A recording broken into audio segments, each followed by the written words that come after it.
Bismillahirrahmanirrahim. Today we shall discuss about the theory of gamma decay. Gamma decay जो है ये हमारे पास radio active decay की एक टाइप है जिसको हम बेसिकली जो रेडियो एक्टिविटी का इंट्रोडक्शन था उसमें ब्रीफली हम देख चुके हैं। अब हम इसको डिटेल में एक्सप्लोर करेंगे कि जब गैमा डिके हो रहा होता है तो इन एक्चुअल वहाँ पे क्या उसकी रीज़न क्या बनती है, और फिर जब डिके होता है तो बेसिकली किस किस्म की ट्रांजिशंस होती हैं और आपका जो न्यूक्लियस है उसमें किस तरह से चेंजेस आते हैं। तो हम गैमा डिके की जो थ्योरी है उसको डिटेल में डिस्कस करेंगे। Gamma decay is one type of radioactive decay that a nucleus can undergo. अब gamma decay जो है ये भी एक किस्म का रेडियो एक्टिव डिके है। रेडियो एक्टिव डिके क्या होता है, इसमें आपके पास एक अनस्टेबल जो न्यूक्लियस होता है वो एक स्टेबल न्यूक्लियस में कन्वर्ट होता है by the emission of some ionising radiation और सम पार्टिकल्स, यानी या तो कुछ पार्टिकल्स, कुछ न्यूक्लियॉन्स या फिर एनर्जी की जो रेडिएशंस हैं उनको एमिट करके आपका जो न्यूक्लियस है वो अनस्टेबल स्टेट से स्टेबल स्टेट में चला जाता है।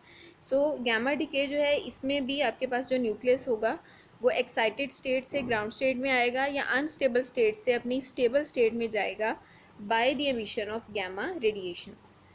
What separate this type of decay process from alpha or beta decay is that no particles are ejected from the nucleus when it undergoes this type of decay. अब कौन सी चीज़ जो है वो गैमा डिके को अल्फ़ा या beta decay से differentiate करती है, वो ये कि जब गैमा डिके होता है तो आपका जो न्यूक्लियस है वो किसी किस्म का पार्टिकल जो है उसको एमिट नहीं करता। अगर हम अल्फ़ा डिके की बात करें तो वहाँ पे अल्फ़ा पार्टिकल एमिट होता है, यानी 2 प्रोटॉन और 2 न्यूट्रॉन एट वंस एमिट होते हैं। और अगर हम बीटा डिके की बात करें तो वहाँ पे भी इलेक्ट्रॉन या पॉजिट्रॉन जो है वो न्यूक्लियस में से एमिट हो रहा होता है। लेकिन गैमा डिके हमारे पास एक ऐसा प्रोसेस है, इसमें जब आपका न्यूक्लियस रेडियो एक्टिव डिके से गो थ्रू होगा तो किसी किस्म का पार्टिकल एमिट नहीं करेगा। Instead, a high energy form of electromagnetic radiation, a gamma ray photon is released। बल्कि इसमें क्या होता है कि आपका जो न्यूक्लियस है वो जब अपनी स्टेबल स्टेट में आएगा तो एक high energy electromagnetic radiation emit करेगा और उस रेडिएशन को हम गैमा रे का नाम देते हैं। इलेक्ट्रोमैग्नेटिक रेडिएशन क्या है, बेसिकली एनर्जी है। तो यहाँ पे भी एनर्जी एमिट होगी और वो एनर्जी चूँकि डिफरेंट एनर्जीज होती हैं तो depending upon the amount of energy हमने जो इलेक्ट्रोमैग्नेटिक रेडिएशन है उनको डिफरेंट नाम जो है वो दिए हुए हैं। तो जो सबसे ज़्यादा एनर्जी की रेडिएशन होती हैं उनको हम गैमा रेज कहते हैं। तो यहाँ पे भी जब न्यूक्लियस हमारा एक्साइटेड स्टेट से ग्राउंड स्टेट में या एक अनस्टेबल स्टेट से स्टेबल स्टेट में आता है तो वो किसी किस्म का पार्टिकल जो है वो एमिट नहीं करता, बल्कि एनर्जी एमिट करता है और वो हाई एनर्जी होती है, इतनी हाई एनर्जी कि हम उसको गैमा रेज की कैटेगरी में रखते हैं, यानी हम कहते हैं कि यहाँ से गैमा रेडिएशंस एमिट हुई हैं।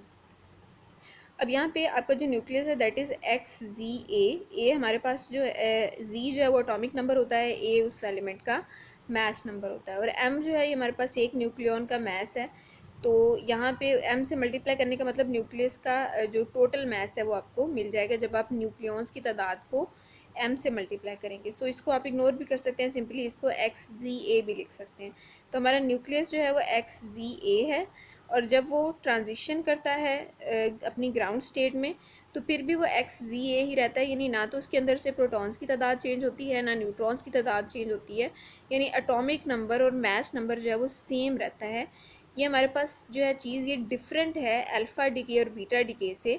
जब अल्फ़ा डिके होता है तो वहाँ पे एटॉमिक नंबर भी चेंज होता है बाय 2 पॉइंट्स और मास नंबर भी चेंज होता है bye 4 points.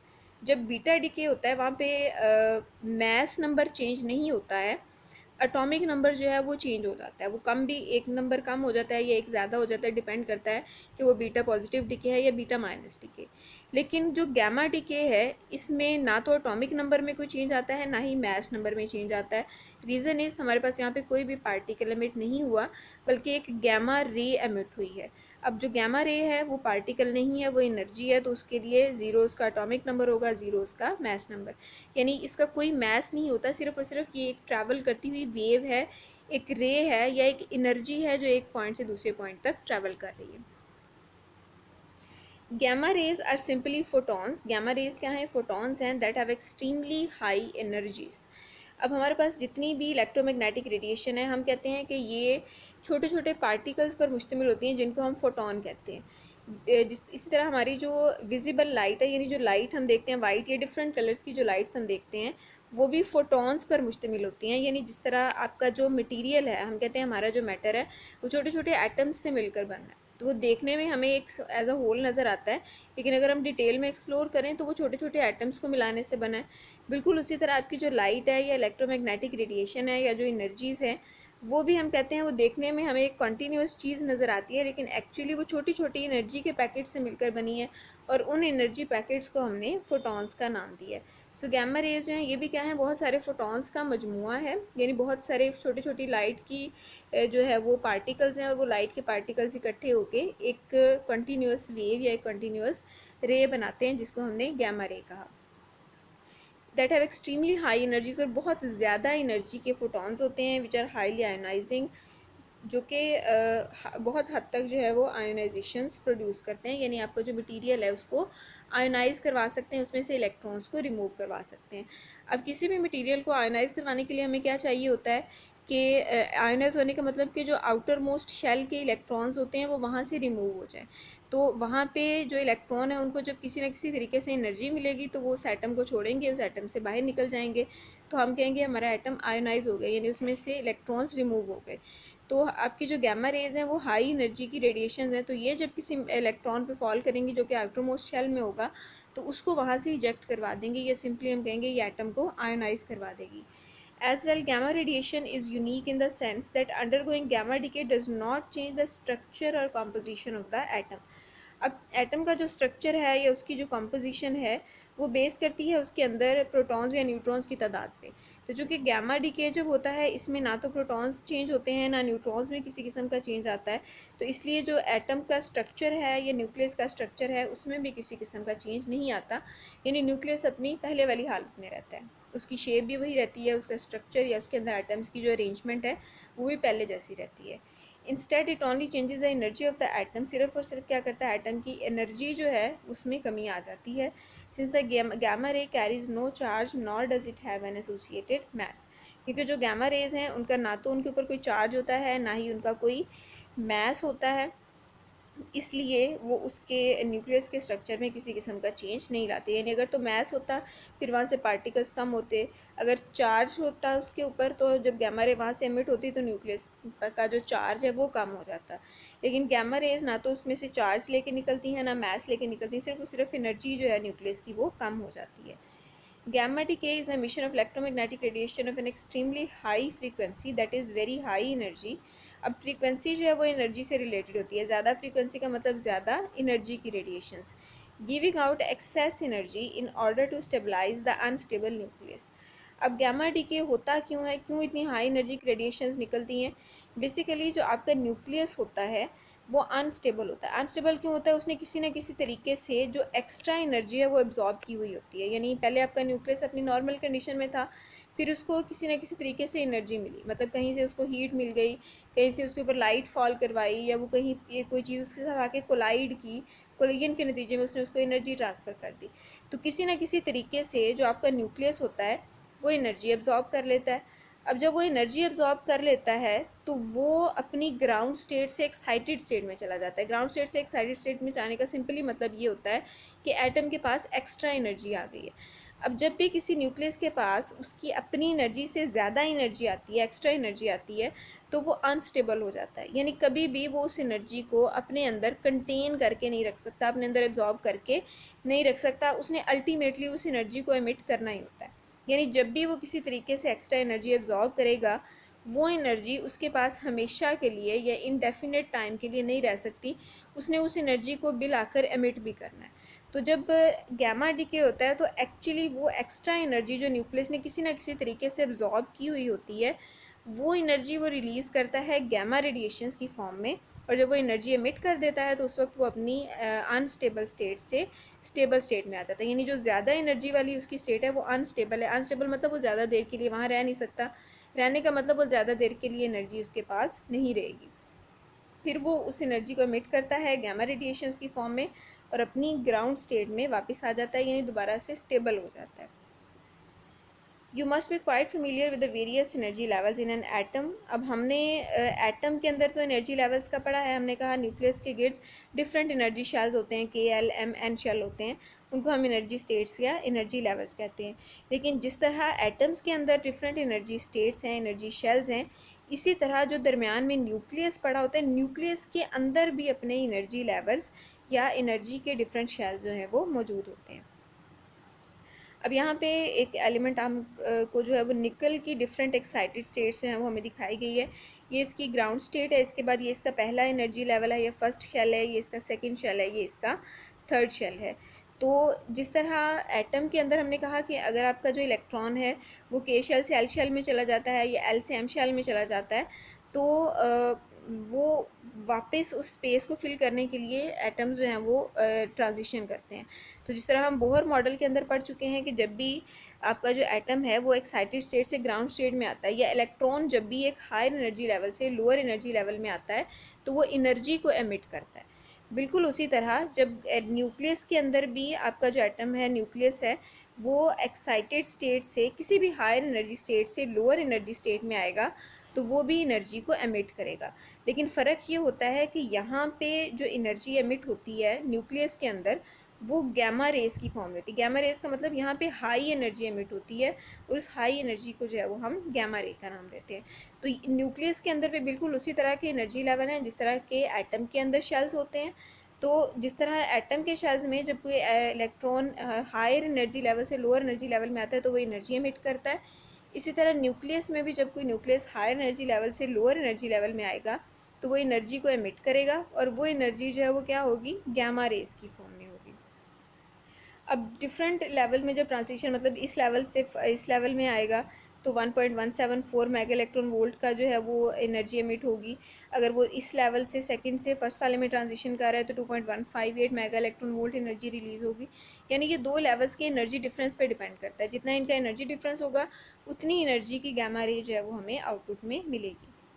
Gamma decay is a nucleus way of dropping from higher energy level to a lower energy level through the emission of high energy photons। तो gamma emission जो है ये भी क्या है, न्यूक्लियस एनर्जी एब्जॉर्ब करके किसी भी एक्साइटेड स्टेट में चला जाता है, पहली, दूसरी या तीसरी। तो जब वो उस एनर्जी स्टेट से वापस अपनी ग्राउंड स्टेट में आगे गिरता है, उस वक्त वो गैमा रेज को एमिट करता है। The energy level transition energies in the atom are in the order of mega electron volt, और वो एनर्जी इतनी ज़्यादा होती है कि वो मेगा इलेक्ट्रॉन वोल्ट की रेंज में होती है। Therefore, the gamma rays emitted is also of very high energy of the order of mega electron volt, just like X rays। इसी तरह जो गैमा रेज होती हैं वो भी बहुत हाई एनर्जी की होती हैं। अब एक्स रेज जो हैं वो भी हाई एनर्जी रेडिएशंस हैं, लेकिन वो जो एक्स रेज हैं वो गैमा रेज के मुकाबले में उनकी एनर्जी कम होती है। यानी जब इलेक्ट्रॉन में हम कहते हैं ना कि वो हायर एनर्जी लेवल से लोअर एनर्जी लेवल में आते हुए एनर्जी एमिट करता है, तो वो जो एनर्जी एमिट करता है वो एक्स रेज की फॉर्म में होती है, और यहाँ पे जो एनर्जी एमिट होती है वो गैमा रेज की फॉर्म में होती है। The gamma ray emitted can be differentiated from X-rays only by the fact that gamma ray come from the nucleus. Due to their higher energy, they are extremely penetrating। अब फ़र्क सिर्फ ये होता है कि जब न्यूक्लियस के बाहर जो शेल्स हैं, उन शेल्स में से जब इलेक्ट्रॉन एक हायर शेल से लोअर शेल में आता है, तो वो जो एनर्जी एमिट करता है वो एक्स रेज है। और जब न्यूक्लियस के अंदर डिफरेंट शेल्स में से न्यूक्लियस अपने एक हायर लेवल से लोअर लेवल में आता है, तो वहाँ पे जो एनर्जी एमिट करता है वो गैमा रे है। तो गैमा रेज और एक्स रेज में जो है वो कह रहे हैं डिफरेंस सिर्फ इतना है, गैमा रेज न्यूक्लियस से एमिट होती हैं, जबकि जो एक्स रेज होती हैं वो न्यूक्लियस के बाहर एटम जो है उस एटम से एमिट होती हैं। और अपनी हाई एनर्जी की वजह से जो गैमा रेज हैं वो हाईली पेनिट्रेटिंग होती है। पेनिट्रेटिंग का मतलब कि वो किसी भी मटेरियल के अंदर बहुत लॉन्ग डिस्टेंस तक जो है वो ट्रैवल कर सकती हैं।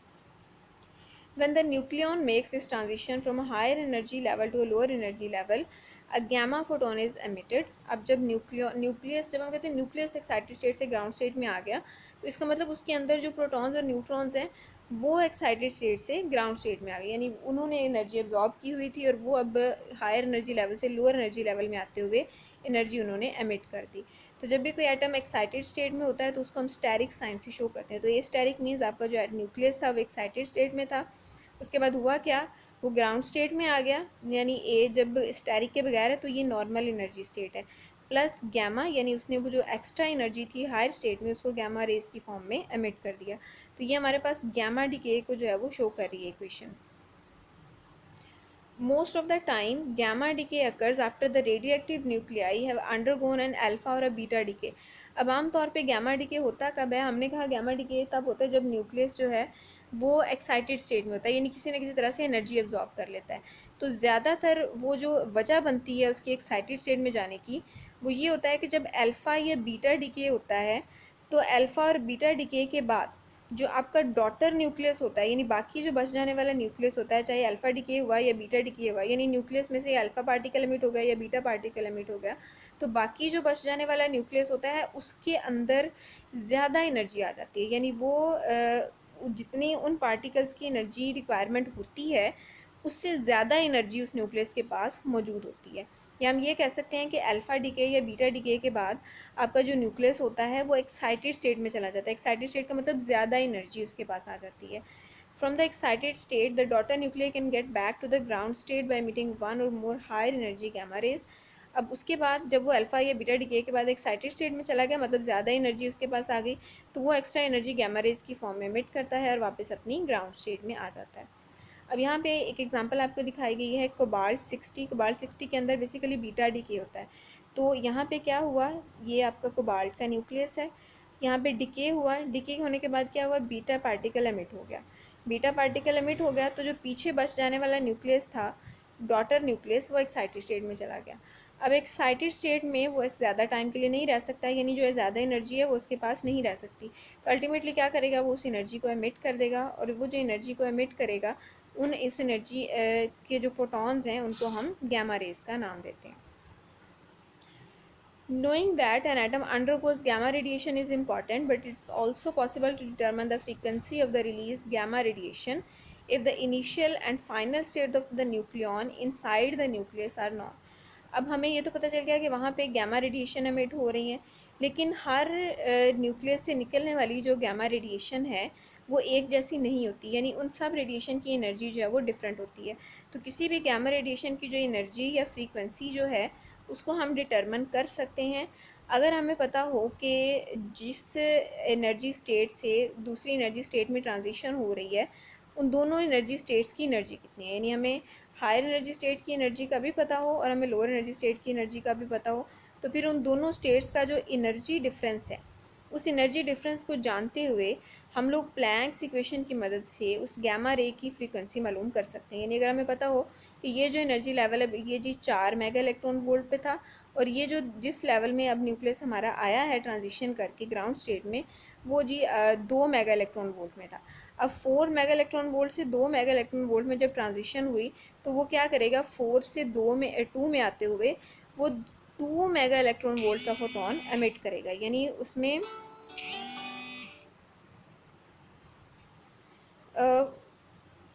जितना उन दो लेवल्स का एनर्जी डिफरेंस होगा उतनी ही दो एनर्जी की जो फोटोन है वो वहाँ पे एमिट होगा।